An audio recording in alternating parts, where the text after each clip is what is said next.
Hey, and welcome back to Leftovers, where I have been reviewing a bunch of Mighty Max figures. It's not all going to be Mighty Max figures forever. I'm just a really big fan of the playset, and one request that I keep getting is Mighty Max Sinks Nautilus. Now, it's a pretty uncommon set, but I never had it as a kid, and ever since I started collecting Mighty Max figures again a few years ago, this is one that I've had my eye on. I really enjoyed the colors, the playset as a whole, the figures you get. It's just a really interesting set. So coming up after the intro, a grown man sitting in his room playing with toys from the 90s. Stay tuned, check it out, and thanks for watching.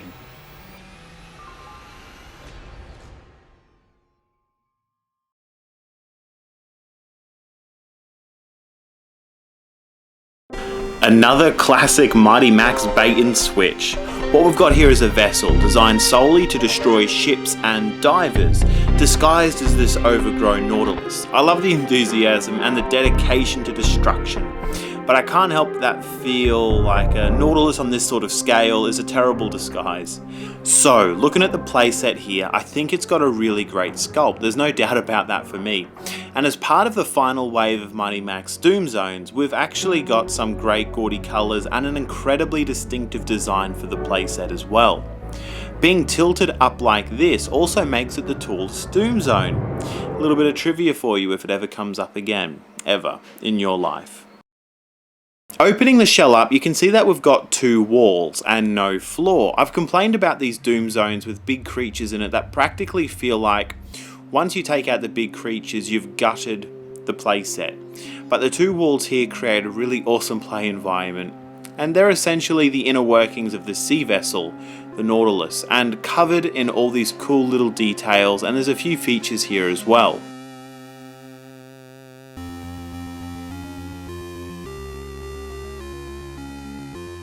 Before we look at some of the features, let's take a look at the characters and the equipment. Of course, we get our Mighty Max figure and we get Captain Nemo. Here he looks a bit like a zombie. The comic says that he's just returned, so for all we know he very well may be a zombie, but it's obviously a really big homage to like Jules Verne's novel 20,000 Leagues Under the Sea.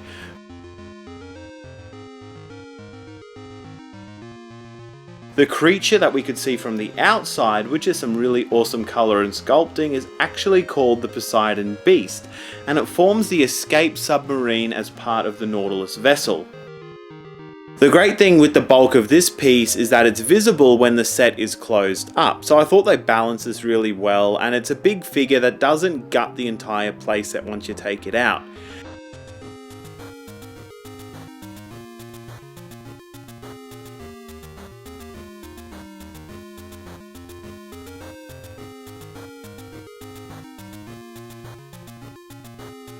Finally, we get a second vehicle called the Neptune Crawler, and I guess this one functions a bit like a trawler, processing the wreckages from the bottom of the ocean floor, uncovering valuables. It's also about the right size for Nemo, piloting the Poseidon Beast to maneuver across the sea floor.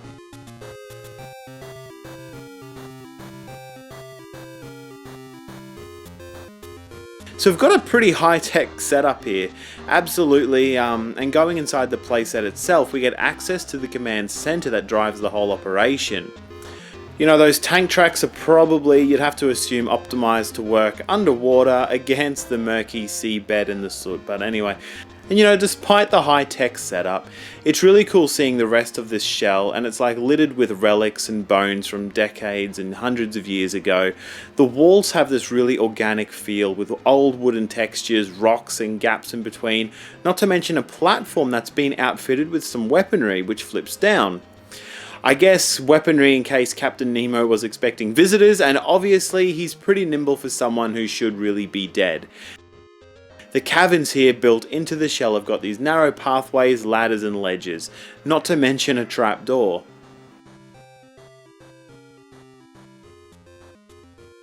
So yeah, Captain Nemo was obviously set up to expect guests. As I mentioned already, this set has a really unique feel to it, and the way it's been positioned, how the figures have been integrated and how it folds out to reveal a playset without a floor is all really unique for the Mighty Max playset line.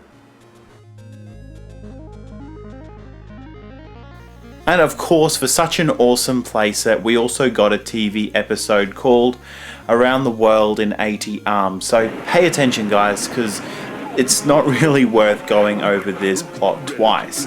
Mighty Max and company have to go out and find out why cargo ships are being attacked, and they see what happened in action by the Nautilus vessel. Thankfully, Jules Verne is on the scene, the man who wrote 20,000 Leagues Under the Sea. He's an author, but in the story he's also an inventor, a scientist. He's a really amazing guy. So amazing, he actually put himself in cryogenic sleep in the middle of Paris to awaken 1,000 years later and see what the future holds. But he woke up because an alarm was triggered in his lab when someone stole the plans to build the Nautilus vessel. So even though the plans were stolen, someone's gone out and collected the material and the resources and the manpower to put together this amazing submarine simply to steal cargo.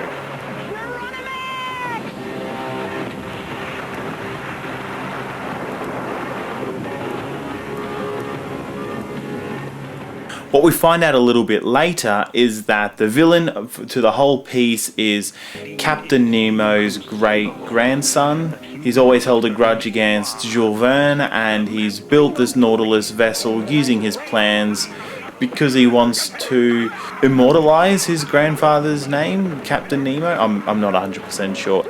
He was an awful man, stubborn, unreasonable, and in the end, uncivilized. Liar!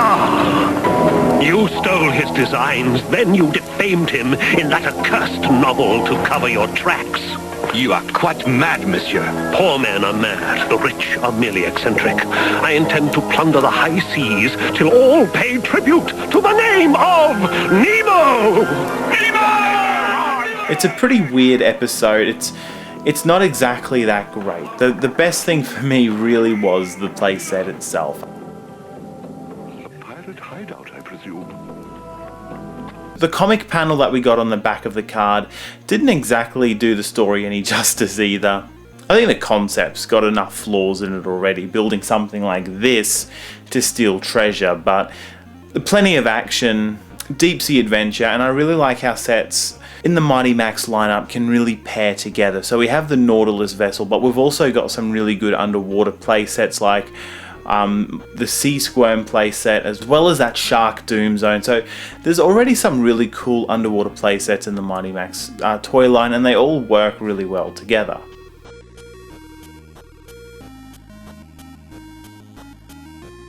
And look, with that, we've seen one of the coolest, most impressive Mighty Max playsets, in my personal opinion, with plenty of charm and some great details. For me personally, when I started collecting Mighty Max figures all these years later after having, lost or given away all my original sets, both the Nautilus and Cyber Skull were two sets that really stood out to me. Just looking at the images, looking at them online, just the amount of detail and effort and work that was put into both of those sets. Both Cyber Skull and Mighty Max Sinks Nautilus came from the last line of Mighty Max playsets, the last wave, either series 3 or 4. And I think at that stage they were really trying to push the boundaries of what they were trying to do with their Mighty Max sets. They weren't these sort of like clear-cut themes going on anymore. They really were taking on some really interesting ideas. So guys, thank you so much for tagging along while I talk about this playset. It is seriously one of my favorites, and I really appreciate you sticking around for it.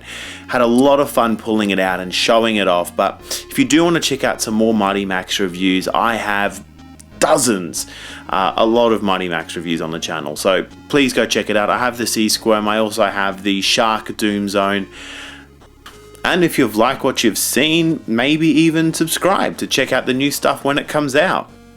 Thank you so much for sticking through it with me. Mighty Max Sinks Nautilus. Like I said, I didn't have this one as a kid, but I was really excited about reviewing it just because I find it just a really interesting Mighty Max playset. I really like the color schemes and I really like the ideas behind it. So let me know if you had it as a kid.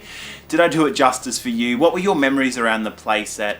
One thing I do like about the Mighty Max playsets is that I'm very nostalgic about each one that I had as a kid, and I had my own thoughts and ideas around what the playsets were supposed to represent. In hindsight, like, we've got the internet now with all like the comic, the back cards, comics panels, you know, just available to look at, so I can get an idea of what the creators were going after. But yeah, like I said, I really enjoy the Mighty Max playsets as a whole. I hope you've checked out my other ones if it's something you enjoy too. And if you don't enjoy Mighty Max playsets, that's not going to be the only thing that I review on this channel. Just a warning. So thanks for watching, sticking with me so far. Cheers.